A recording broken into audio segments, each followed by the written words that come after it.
Hi, I'm Shannon Vestal. I'm Becky Kirsch, and we're here in San Diego bringing you our biggest highlights from day one of Comic-Con. We'll be talking about Michelle Williams and the Dawson's Creek reunion and what Kristen Stewart had to say about the Breaking Dawn Part 2 sex scenes in this episode of The Buzz. Breaking Dawn Part 2 was definitely the biggest thing to happen today, right? It was. I spent a lot of time with the Twilight cast, starting with the press line, where I got some time with almost all the major players. You know, it seems like there's definitely a sense of bittersweet feelings with the entire cast, because this is the last time they're going to be at Comic-Con. Kristen even said in the panel that she's so tired of people using the word bittersweet, but that it's really the only way to describe how they're all feeling. But the one thing that they were really thankful for is all their fans. You know, Comic-Con is a fan event, and they've been lining up for them year after year after year, and they really wanted to show their support and thank them for everything that they've done for them over the years. I want to thank the fans for the many years of support. The support has been unreal. It always exceeds expectations with our fans. They're awesome. I don't think there's fans like this anywhere else in the world.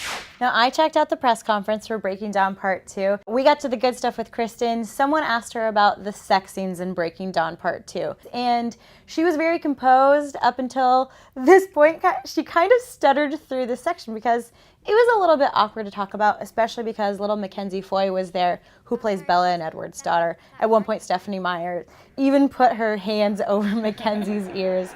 It was really cute. It sounds like they shot some really racy sex scenes, but Kristen said that they were told by the ratings board that this would get them an R rating. We tried, and they told us that it was rated R, and we were like...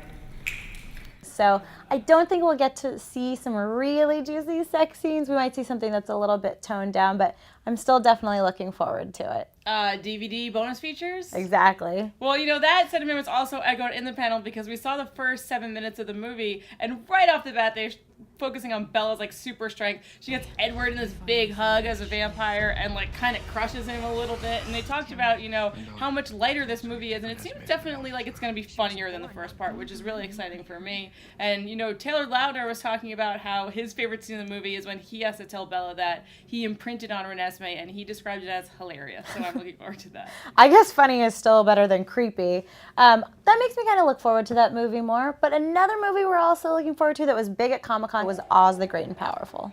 Am I dreaming? You're in Oz. Yeah, you know, that's one of Disney's new movies, and we hadn't seen anything from it yet. So I was really excited to check out this new footage. Sam Raimi, the director of the movie, came out to show it to us, and it just looks really cool, really whimsical. I think everyone loves The Wizard of Oz, or even if you don't love it, you're familiar with it. So I'm really excited about this prequel, and, you know, now it's in 3D and kind of has, like, the same tone, except, you know, new cast with James Franco, Mila Kunis, Michelle Williams, and I think that one's going to be really great. I also love Wizard of Oz, so I cannot wait to check out Oz the Great and Powerful. And I was really psyched to be in the press conference for this movie, but I have to say, I was more excited to hear about a TV project during this conference. Somebody asked Michelle Williams if she would be willing to participate in a Dawson's Creek reunion, but she brought up the issue that I think every Dawson's Creek fan has thought about in regards to her character, Jen Lindley.